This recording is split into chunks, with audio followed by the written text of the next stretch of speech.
Welcome back to the Pen and Inkwell and welcome to 2016.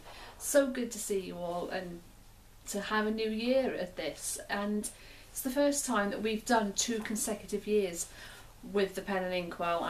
As you all know, I started it off and a house move sort of slowed it all down back in 2014. And then if it wasn't for some great guys that sort of reached out and said, look, do you fancy sort of starting up again and helping us out with something, which really gave me the drive and ambition to start this back off again back in the summer of this year. So it's now the 3rd, it is the 3rd of January 2016, starting back work tomorrow after 2 weeks off. It's going to be so difficult. It's been so lovely having 2 weeks off from work and spending time at home with the family and not having to do a great deal, even though it has been super busy, as it has been for most of you, I'm sure. You know, we have these holidays, but especially with Christmas and New Year festivities, you're so busy getting things ready for Christmas and then doing all the sorting out after Christmas and then getting ready for the New Year and then all the sorting out and visiting family members, which is fantastic, absolutely fantastic. But it is all very, very busy, and I haven't really sort of had to sort of sit down and gather my thoughts, except for this. So what I'm going to do today is I want to do something very, very different today for me. There isn't going to be a review today.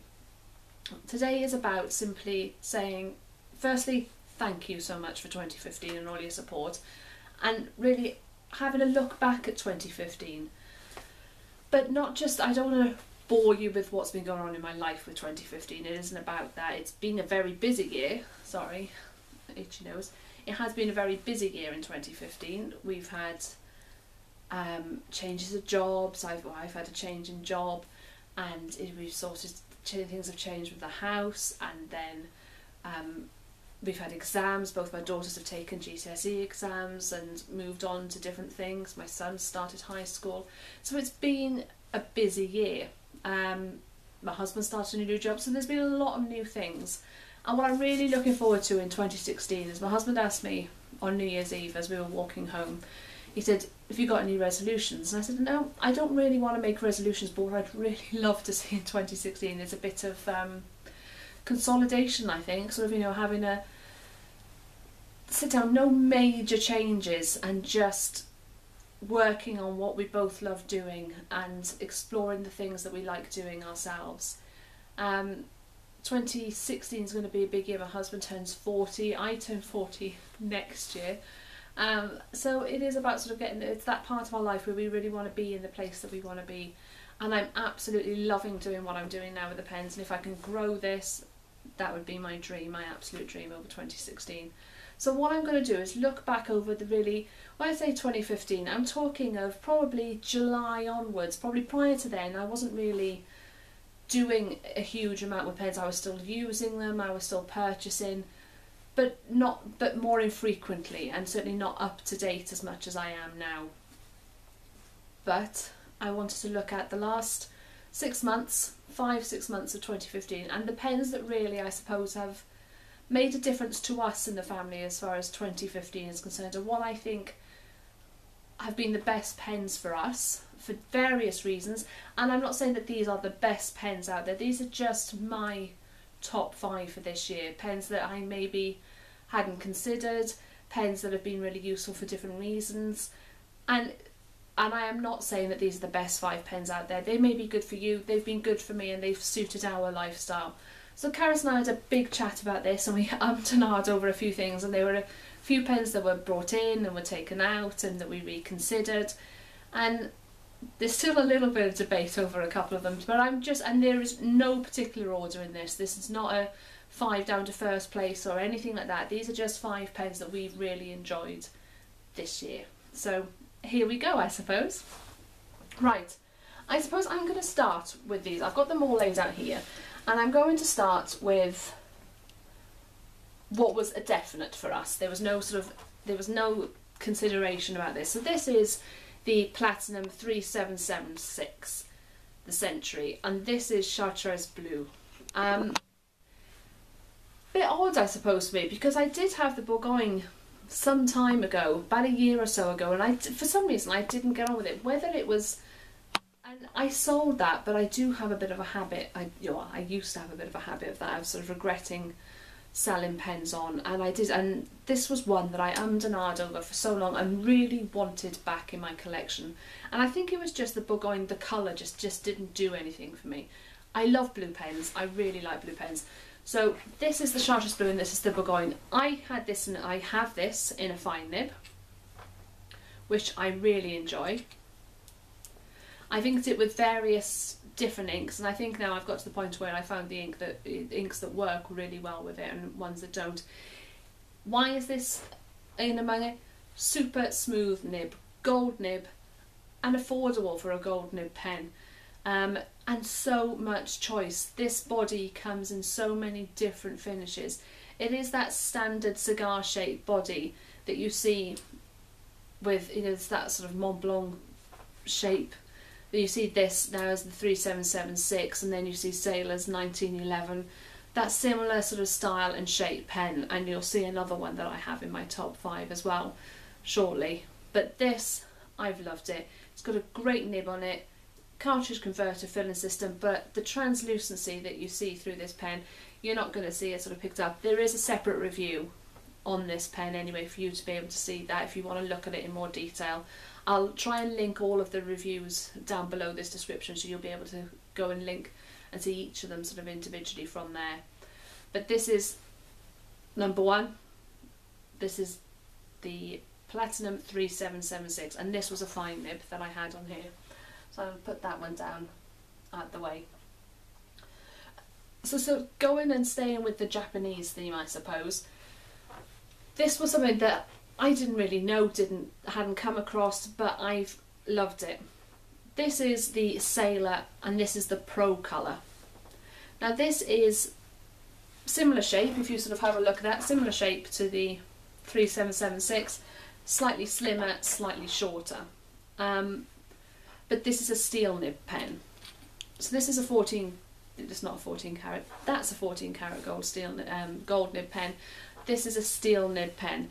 And this is a fine nib as well, but the finest fine nib pen I have ever seen, and the smoothest fine nib steel pen that I've ever used, and I absolutely love it. I'll link the review that I did on this pen. The one that I did a review on was actually called the Starburst, which was a beautiful black with sort of sparkly bits all over it. This is the pink. I wanted something a little girly, I wanted something pretty in my collection, so I purchased the pink when I went back to the guys that had lent it to me. But really love this pen. Lightweight, super smooth nib, great pen to use every day, and I like fine nib pens, you know, and extra fine nib pens as, you know, is my preference always. So to be able to use this, it really has given me a bit of a taste for Japanese pens, and I got a few on my wish list now ready for 2016. So that's number 2. So number 3, where should we go next? I suppose let's stay with Japan and have a look at something, you know, something else. Another Japanese manufacturer. This was a complete surprise to me, I have to admit.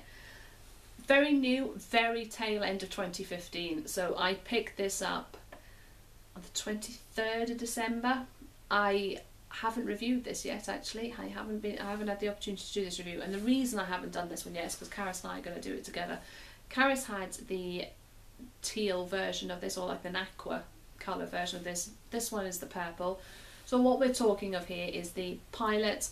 Here in the UK it's the Pilot MR, and these are the Retro Pop collections.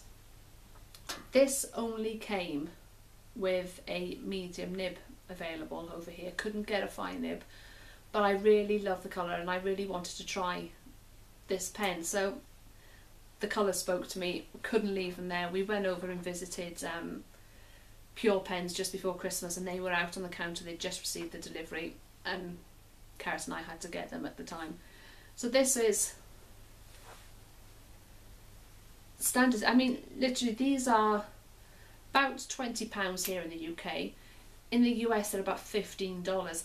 There is a bit of a difference between them here in the UK and in the US. From my understanding, in the US they come with a converter, they come with a Pilot converter, and they take Pilot proprietary cartridges. Here this has been made to be used with international cartridges, which is I was expecting to be able to put pilot cartridges in it, and I had a pilot converter ready for it, but it actually uses international cartridges, which surprised me, but you know, it's great as well. Gives me a bit more choice to be able to use it. But why is this in my collection as the top, as one of my favourite pens of 2015? First off, the colours are fantastic. 5, 6 different colours, all brilliant, and all would be great in anybody's collection really. But fairly inexpensive pens, and a great starter pen, super smooth nib. This is a medium nib, excuse me, and I absolutely love the way it writes. I haven't got to the point where I sort of think, oh, I wish it was a fine nib. I actually enjoy a standard medium nib. Granted, it is a Japanese medium nib, which makes it that little bit finer than maybe a Lamy medium nib would be. But I've really enjoyed using it. And if you're starting off into fountain pens, great way to start, is going to give you a really good experience. And they're fun. They're really fun. But if you don't like these colours, they are available in the other ranges then, in your more standard silvers, blacks, and sort of champagne gold colours. But I've loved this so far. But good enough to get into my top 5 for 2015. So, where do we go next? Staying with the fact that very tail end of 2015, and I mean extreme tail end of 2015, rumours were abound that TWSBI were going to bring these out, and I'd seen pictures, and again it was the 23rd of December that I got the call that these had arrived in stock here in the UK, so we had to hotfoot down and get them. This caused a little bit of debate between myself and Carys as to which. We knew there had to be a TWSBI in the top 5, and I couldn't decide between this and the 580AL that you will have seen in my collection on Instagram. I haven't reviewed it yet, it's on my to-do list to review, but this one, I prefer it, and you will not believe the reason why I prefer it. It's twofold, but the one that's probably most surprising to most people is that this is a fine nib, and I usually buy an extra fine. All my other TWSBIs are extra fine. For some reason this time I went, let's have a go, let's have a try at a fine nib, and this is a fine nib, and I prefer the nib on it than the extra fine. I love it, is smoother to write with, it lays down more ink, but what I love about this pen more than anything is just the sheer amount of ink that is in that pen.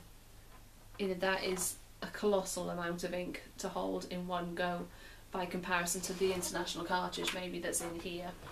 And I love being able to see straight through it in that clear demonstrator model. It's the same with the 580, but I do like their mini. So this is the VAC Mini. I haven't told you, this is the VAC Mini. It only came out 2 weeks ago, and it's become a very firm favourite. I love the fact that it's a short pen, but when it posts, it's a full standard size pen. And it's great. They are fairly inexpensive. These retail over here in the UK at about £50, I think, which isn't cheap. I know most people also go, I can't believe you spend £50 a pen, but for those of us that are sort of collectors, £50 is, you know, sort of medium range pens really for us, or certainly for, you know, for me. I haven't, don't get me wrong, I haven't ventured into the extortionately sort of priced pens yet. I enjoy daily writers. Every single one of my pens I use on a, or want to use on a daily basis. I don't use them all on a daily basis, obviously I rotate them around, but I want to be able to use them. I don't collect, I do use every one of my pens. If it finds that I don't use them, then, you know, they get moved on. But I've loved this so far, and I think it will become a firm favourite, and that's why in the end I went for this over the 580, because the filling system is so different. The review, I have reviewed this separately, the filling system is great. The little mini bottle that it comes with to fill up the ink is also fantastic and work really well hand in hand together. So the VAC Mini, that's on my list for 2015. So finally, this caused us probably more debate. Carys is smiling behind the camera. It caused us more debate than anything else. And I couldn't decide which way to go, one way or the other, but a decision had to be made. I only had space for one more. I knew it was going to be a Kaveco. I've had the pleasure of trying out so many great Kavecos this year, and I've enjoyed, I'd say 99% of them, and it came down to two. And it came down to, do you go with the sports, so the Sport Skyline, the AC Sport, I've also got the AL Sport. Great pens, functional, great pens, carry them around in a tiny little pocket like this, brilliant. But I didn't go with this, despite the fact that I do love them and they are brilliant workhorse. Chuck them in your bag, forget about them, chuck them in your pocket, use them, great pens. I went for something else because, again, I think the other four that I've used, they were pens that sort of surprised me. I wasn't expecting to love them as much as I did. The sports, I've read so much of them. Kaveco are known for that sport range, and they are iconic, they are brilliant. But this one, I like something that's a little bit different. It may have something to do with the colour, I'll be honest, it may have something to do with the colour, but this is what I decided on in the end. This is the Kaveco Student, and the reason I went for this over the sports is because just the size of the pen. It is such a well-made, structured pen. It surprised me because it's got a steel grip section. I don't own any other pens with steel grip sections. I've always wanted a Visconti pen, but don't have them because of the fact that they've got steel grip sections. I was sent this to try and I absolutely loved it. The shape of it makes it comfortable. The grip section makes it absolutely comfortable to hold. The steel bock nib, okay, just the same as the one in the sport range. But this, the material it's made of, strong, fun, fantastic. It's yellow. It's a yellow pen, and there are not enough yellow pens around, if you ask me. I do love a yellow pen, but it comes in so many other colours as well. Carys has a red one. I have this yellow one, and I love it. It's so comfortable to write with for a long time. The sport range is great for jotting notes, for taking out and about, but as a sitting down and journaling with, I probably wouldn't do. I probably would have it with maybe a traveller's notebook and take it out, you know, and write some notes while I'm out. But for sitting down, watching the TV, or sitting down at a table and doing some journaling, I don't find them as comfortable to use. This I find extremely comfortable. And in my opinion, it's not, I don't see it enough around here, or it's not shouted about enough around here. So that's why. So it isn't about whether you agree with me or not. This is the whole thing about these pen review. They're not reviews, because I think with reviews I would have to sort of claim that I'm some sort of expert. I am absolutely not. I just love it. I live and breathe the fountain pens. I enjoy using them. I enjoy finding out more about them, but more specifically I enjoy finding out and using more about daily use of pens, and pens that you can functionally sort of use on a day-to-day basis. I've already got my sort of eyes set on some for 2016 and what I'm looking at for 2016, and hopefully we'll see what it'll bring. The Southwest Pen Show is coming up in a couple of weeks. I'm looking forward to going there and meeting some great guys there and having a look at the collections that are around there, and really meeting some fantastic collectors and some fantastic people with huge amounts of knowledge on fountain pens. And at that point I feel completely insignificant. But it doesn't matter, it's not about that, it's just enjoying what you do. So this is what I enjoy doing. So for 2015, my 5 choices were the Kaveco Student, the Pilot MR, or for my viewers elsewhere, the Metropolitan, and this is the Retro Pop, the TWSBI VAC Mini, the Sailor Pro Colour, and the Platinum 3776. So these, say, 5 pens for 2015 that have meant something to me, that I've used a lot and have enjoyed using and can see myself enjoy using through some considerable time to come. Just leaves me really to say thank you very, very much for all your support again in 2015. I hope you've had a good 2015 and that you've all got something fantastic to look forward to in 2016, and let's see what this year brings. Thank you very much. If you want to leave a comment below, please do. Please subscribe to my channel. Leave comments below on the pens that have been great for you in 2015. That would be fantastic. And then I'll see you all again soon. Bye.